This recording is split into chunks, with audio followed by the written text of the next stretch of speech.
guys, ining higayuna na napuday ko'y lakon mo adto ko karon sa upat ka dapit.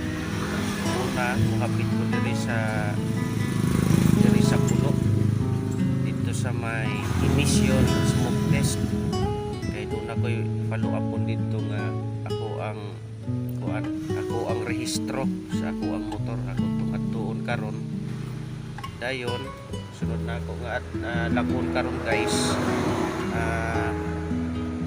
mo adto ko sa City Hall, tapos ko'y follow upon dito ako ang sticker, ako ang franchise.